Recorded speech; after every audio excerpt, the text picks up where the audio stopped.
जय श्री कृष्ण। स्वागत है आप सबका फिर से मेरे चैनल में। आज बात करते हैं भगवान श्री कृष्ण की।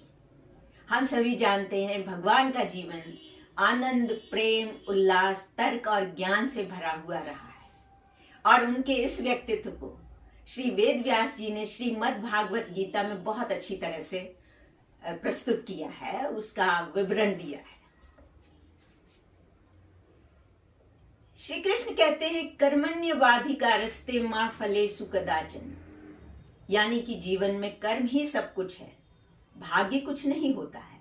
उनके लिए भाग्य का कोई अस्तित्व नहीं है। और ये उन्होंने अर्जुन को बताया था। वास्तव में श्री गीता जो है वो महाभारत के युद्ध के समय के अर्जुन और माधव के बीच यानी श्री कृष्ण के बीच का संवाद है। जब युद्ध आरंभ होने वाला था तो अर्जुन एकाएक दुखी हो गए, भावुक हो गए और उन्होंने अपना धनुष बाण नीचे रख दिया।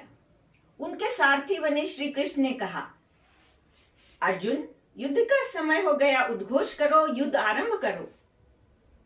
अर्जुन ने कहा, हे माधव, मेरे सामने मेरे सगे संबंधी, मेरे पितामह, मेरे मित्र, मेरे भाई हैं, मैं इनके साथ युद्ध करूं?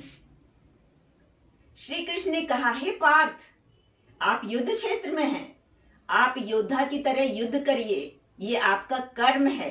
आपको पूरी वीरता और पूरे लगन के साथ युद्ध करना चाहिए और अपनी मातृभूमि को विजयी करना चाहिए।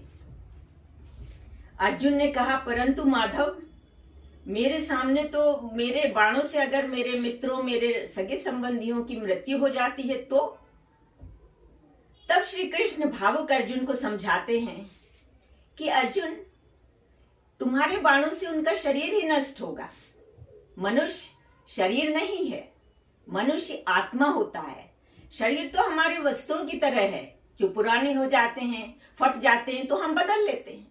इसी तरह से मनुष्य का शरीर जब नष्ट हो जाता है, जो कि एक दिन नष्ट होना ही है, तो आत्मा उस शरीर को छोड़कर दूसरे शरीर में चली जाती। बड़ी चितराई से श्री कृष्ण आत्मा के स्वरूप को गढ़ देते हैं और ये बहुत जरूरी होता है, क्योंकि इससे एक तो अर्जुन की सारी जो भावुक हो रहे थे, सारी विचलित हो रहे थे, उन सभी शंकाओं का समाधान हो जाता है।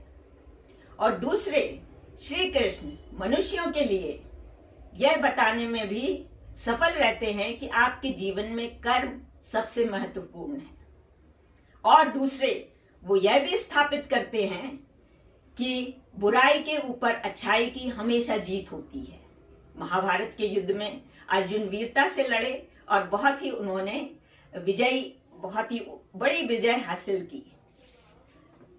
तो गीता एक ऐसा ग्रंथ है जिसके लिए हमें श्री वेद व्यास जी का हमेशा सम्मान करना चाहिए, क्योंकि अब से हजारों साल पहले श्री वेद व्यास जी का मनोविज्ञान, दर्शन, तर्क और ज्ञान की जो जानकारी थी वो बहुत आगे की थी।